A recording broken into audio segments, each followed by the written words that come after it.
You're listening to the YPO Tech Network AI Brief, and I'm Stephen Forte.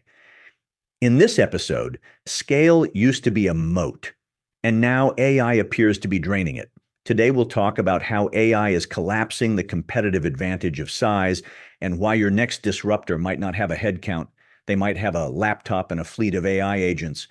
For decades, the logic was simple. Scayle wins. More people, more locations, more data, more leverage. If you were big enough, nobody could touch you. But something is shifting and fast. AI is turning the cost structure of entire industries on its head. The advantages that used to take thousands of employees and years of compounding to build, a small team can now replicate in weeks. Sometimes a single person can do it over a weekend. Today, we've got 4 stories that make this case from completely different angles. A European retailer quietly becoming an infrastructure company, a group of teenagers worth $1 billion, the data behind the solo founder explosion, and a CEO who just told his managers that the default answer to hiring should be no.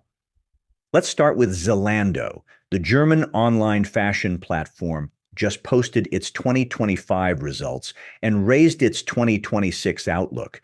EBIT forecast of roughly $720 to $810 million, up from about $645 million last year. The stock jumped 7%. Active customers grew to 62 million, up from about 52 million the year before.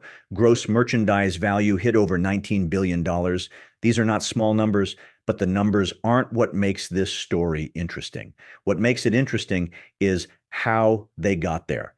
Zalando is using AI to generate product images, 70% more content published at lower cost.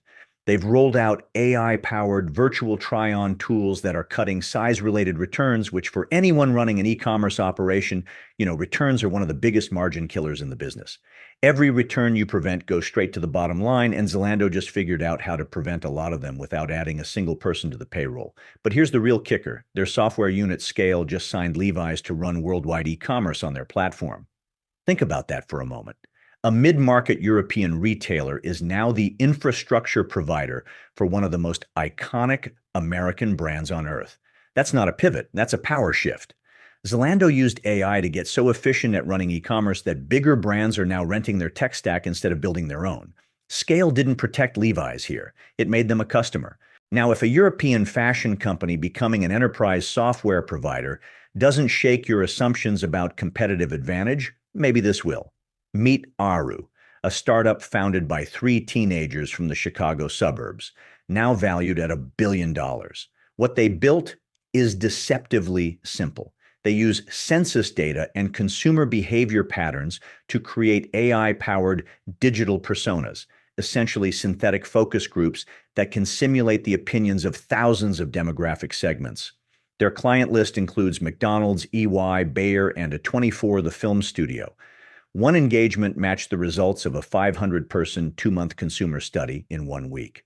Traditional market research, the kind with recruited panels, screened participants, 6-figure invoices, takes weeks and costs tens of thousands of dollars. Aaru does it in minutes for a fraction of the price. Now, are there legitimate questions about whether large language models can truly replicate the messy unpredictability of real human emotion? Absolutely. But the fact that Fortune 500 companies are already writing checks tells you where the bet is going. 3 kids from the suburbs, not from Stanford, not backed by a 20-year consulting firm, just made your entire consumer insights department look slow, expensive, and obsolete. That's not a hypothetical. It's already happening.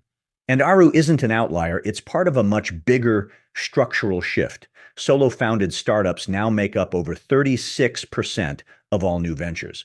Sequoia is adjusting its underwriting models for what they're calling agentic leverage, the idea that one founder with the right AI tools can do what used to require 50 people in a Series A. The numbers behind this trend are staggering. Cursor, the AI coding tool, is at $2 billion in annual recurring revenue with roughly 150 employees. That's $13.3 million in revenue per person, 8 times Meta's efficiency. And they didn't get there slowly. They doubled from 1 billion to 2 billion ARR in just 60 days. They're now negotiating a $50 billion valuation. Midjourney hit 500 million in revenue with about 40 people. When they were doing 200 million, they had 11. Peter Levels, a solo founder running multiple products at $3 million ARR with 0 employees. Not a small team, not a lean team, 0. Governments are noticing too. In China, at least 7 local governments have launched funding programs specifically for what they call one-person companies. They're offering up to $1.4 million in subsidies, plus free housing and discounted office space. This isn't a niche experiment. It's industrial policy aimed at a new model of company formation. And here's the math that should keep every operator up at night. Forbes found that traditional startups burn 70 to 80% of their funding on salaries. A solo founder with AI replaces that headcount with a few $100s a month in tool subscriptions. That's 10 to 50 times more capital efficient. The moat of having a big team isn't just shrinking for a growing number of categories, it's becoming a liability. You're not competing against companies anymore. You're competing against people, individual humans amplified by AI, and they move faster than you do. Which brings us to the question every CEO should be asking right now. And Shopify's Toby Lutke just made it official. He issued an internal memo requiring that managers prove AI can't do a job before they're allowed to hire a human, not suggest it, not explore the possibility. Prove it. AI usage is now baked into Shopify's performance reviews. Lutke claims some employees are getting 100 times the work done with AI tools. Fortune called it saying the quiet part out loud. Because plenty of CEOs are thinking exactly this behind closed doors, they're just not putting it in writing yet. And the workforce numbers tell the real story.